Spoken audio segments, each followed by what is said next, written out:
Normski TV.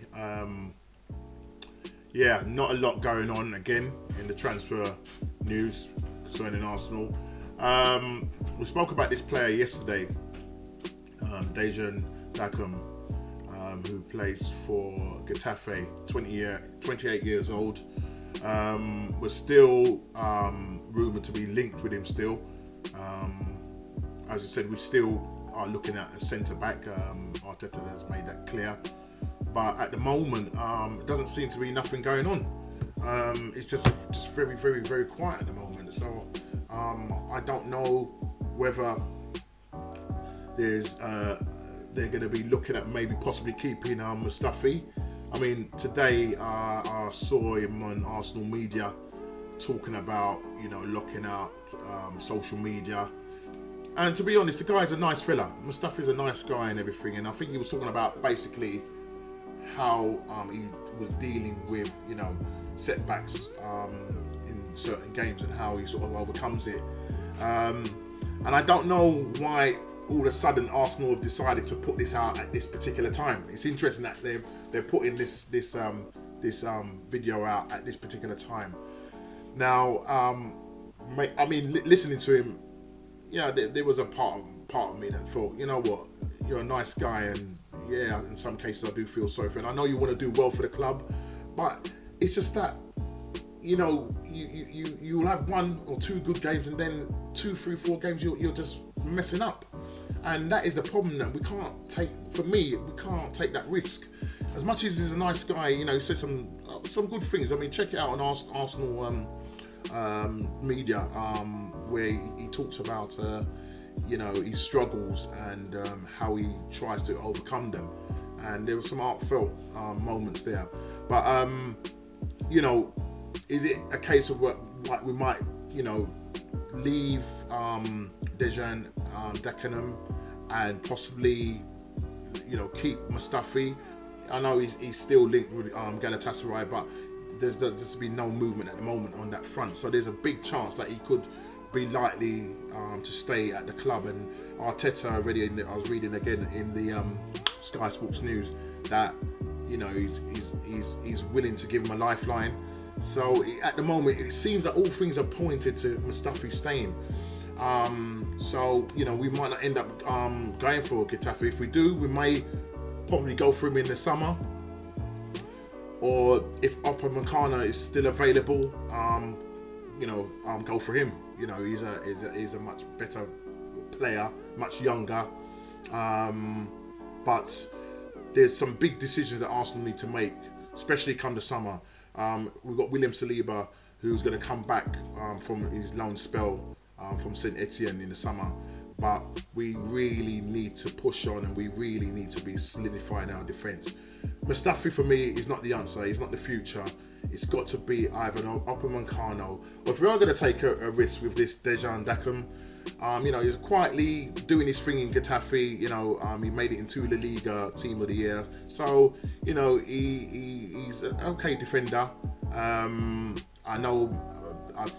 just trying to think who went in for him, and I can't remember what I said yesterday. I believe that somebody did put in a bid for him, but it was rejected. What do I say? Let's just watch this space. That's all I can say. Just let's watch this space. As I said, there's not a lot going on concerning the central defence.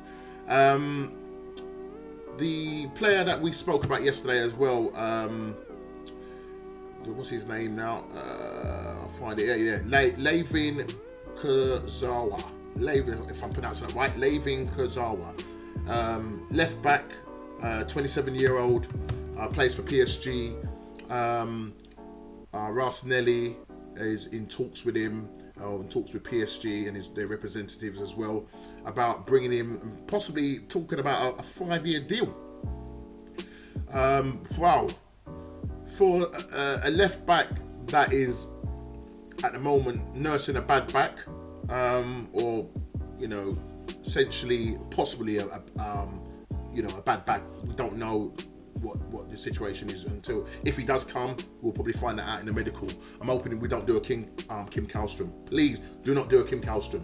But This guy is 27, as he predominantly plays on the left. We've got Kolasinac out and Kieran Tierney out there to come back. So what does that mean? Does it mean that we could be getting rid of Kolasinac if we do go for this guy? And you know, what is the future concerning Kolasinac? You know, he has been doing quite well under Arteta. So I don't know. I don't know.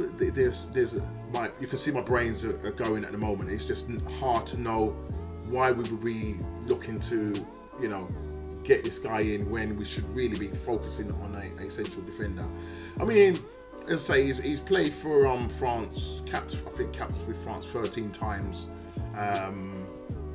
but he's not a regular for PSG. I know he done quite well when he was at Monaco before he came to PSG. He was quite, you know, in his early spells, he was quite a promising player when he came to PSG.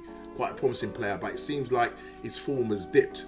Now, there is a possibility that if he does come, you know, because he seems like he's a very much, looking at some of his stats, he seems like he's very much an attacking left back that likes to, you know, get down the wing and, you know, push down the wing, and he can defend, but he's more predominantly more of an attacking left back. So maybe that would suit the style that Arteta wants to play when it comes to Arsenal. So he may fit that mold. I mean, you know, he's out of, well, he'll be out of contract come. He's only got 6 months left, so he'll be out of contract come June, and he's now free to talk to people. Now we're getting him. If we're going to get him, obviously, do we get him on a loan to the end of the season and then purchase him, or do we buy him? I can't remember the fee that I spoke about, what the cost it would be. I think it might have been 6 million. Correct me if I'm wrong. But is he someone that Arsenal should be looking at? Or should we be looking at trying to sort out our central defence? You know, you've got the likes of Lewis Dunk, Nathan Ake has been linked with us.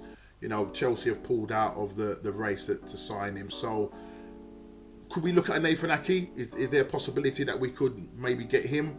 To be quite honest, if we are going to go for Nathan Ake, it's probably going to look like more of a summer deal there. But to be honest, there is not a lot going on the transfer front. All I can say is, Arsenal, please pull your fingers out, mate, because we are running out of time. We're running out of time. Tomorrow we've got a massive game against Sheffield United at home. We have to win that game. We're 7 points above the drop zone. We're more closer to the drop zone than we are to fourth place Chelsea. So we really need this. It's a massive game, vital 3 points. Sheffield United are currently lying fifth, I believe, on 32 points, and we're on 28 points. So if we can just get within a point of them and get a big, massive win tomorrow, and I know that would help us to give us confidence going into the Chelsea game that will be on Tuesday. Obviously, we're going into this game tomorrow and Tuesday without Upamencano, so the likes of Lacazette really needs to step up. Pepe needs to step up. Ozil needs to step up. Martinelli, I know, will step up. And let's just hope that we get a game. Again, I'm going for a score prediction of 2-0. Let's see. Listen, guys, please like, subscribe and share, and see you on the next Transfer Daily.